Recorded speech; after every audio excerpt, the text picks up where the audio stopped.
sophisticated creation, if you like.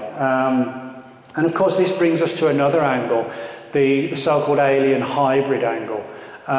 If you look back, for example, into the early years of alien abduction law, if you go back to the early 60s, like, for example, Betty and Barney Hill, you know, this couple driving back from a vacation in Canada, driving through New Hampshire, they see this light, looks like a craft. Then after a while, you know, they realise when they get home there's missing time, they start to have weird dreams. Well, when Betty and Barney were hypnotised, you know, there was this component of being taken on board, medical procedures, and to a small degree there was like a reproductive sexual component to it as well. Now that really continued at sort of like a under the radar level to a degree through the 60s and 70s. There weren't that many reports, but certainly in the 80s, you know, it sort of rocketed. And we had more of the sort of, like the reproductive sexual components developing significantly in the 80s. Then through the 90s onwards, we started to hear these stories of sort of people, abductees, seeing so-called hybrid children and hybrid babies, as if they were trying to create, the aliens, trying to create sort of like a crossbreed species. And all this brings us to the Men in Black, where many witnesses have said they kind of suspected that these things were sort of half human and half alien. They looked somewhat like us, but they had this sort of the very pale skin and the wraparound glasses.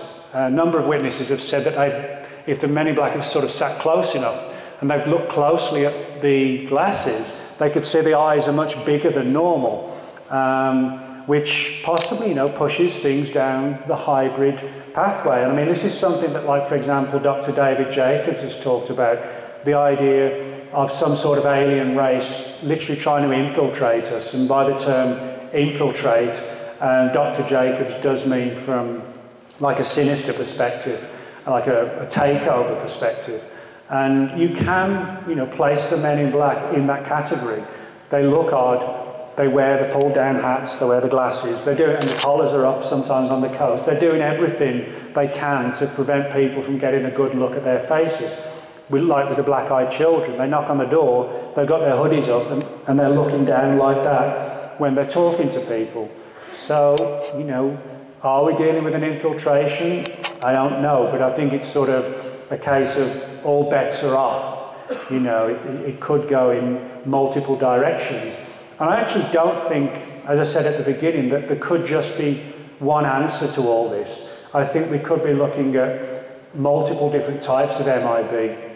Some of them could be governments, some of them could be paranormal in some fashion, and maybe some of them really are supernatural, time travelers, who knows? I mean, it would be, granted, stretching things a bit too far to assume that all these categories are valid, but I think they should all potentially be considered, at least, while we're trying to find the answers.